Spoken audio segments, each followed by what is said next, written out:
হাঁস মুরগির ডিম তো অনেক খেলেন, অক্টোপাসের ডিম খাবেন নাকি? আপনার পাতে দিলে চিনতে পারবেন অক্টোপাসের ডিম খেলে ক্ষতি নাকি মারাত্মক লাভ। হাঁস, মুরগি, তিতির, কোয়েল এই সবের ডিম আপনি দেখেছেন আর খেয়েছেন হয়তো, কিন্তু অক্টোপাসের ডিম সেটা কেমন হয়, কোথায় পাওয়া যায়?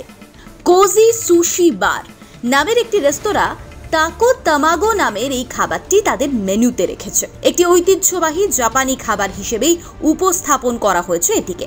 এটি মূলত একটি নমনীয় জিনিস, যার মধ্যে অক্টোপাসের শত শত আয়তকার ডিম একটি আঠালো তরল আকারে লুকিয়ে থাকে।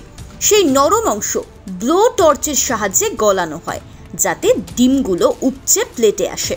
তাহলে স্যুপ, ভাত না রুটি, কিসের সঙ্গে খেতে হয় এই অক্টোপাসের ডিম? জানা যাচ্ছে এটা সাধারণত সোয়া সসের সঙ্গে পরিবেশন করা হয়। ওই রেস্তোরাঁটি তার ইনস্টা হ্যান্ডেলে একটি ভিডিও শেয়ার করে, যেখানে অক্টোপাসের ডিম কাঁচা পরিবেশন করা হচ্ছে। তবে এই রেস্তোরাঁ কিন্তু একেবারেই ভারতে নয়, এটা সিঙ্গাপুরে রয়েছে। তবে জানেন কি, দুনিয়ার সেরা আগলে রাখা মা কে? কেন এই কথা বললাম? কারণ সেটা হলো অক্টোপাস।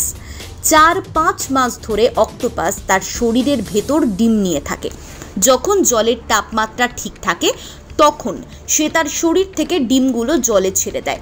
একসঙ্গে প্রায় 56,000 ডিম পারতে পারে একটি অক্টোপাস। আর এই কয়েক মাস সে কোনো রকম খাবার খায় না। একটি অক্টোপাস প্রায় 5 লক্ষ অক্টোপাস তৈরির ক্ষমতা রাখে। মূলত জলের তলায় নুড়ি পাথর ঘেরা সুরক্ষিত গুহার মধ্যেই ডিম পারে অক্টোপাস।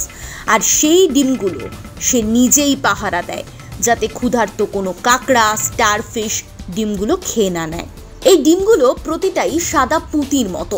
এইভাবেই তা কিছুদিন পর সাদা কোষে পরিণত হয়, আর সেখান থেকেই অক্টোপাসের জন্ম হওয়ার পর আরও 6 মাস মা অক্টোপাস ওভাবেই তার শিশুদের আগলে রাখে। অক্টোপাসের এই ডিমের মাপ হয় চালের দানার মতো, আর যে স্থানে তারা ডিম পাড়ার জন্য বেছে নেয় তাকে বলা হয় অক্টোপাস ডেন।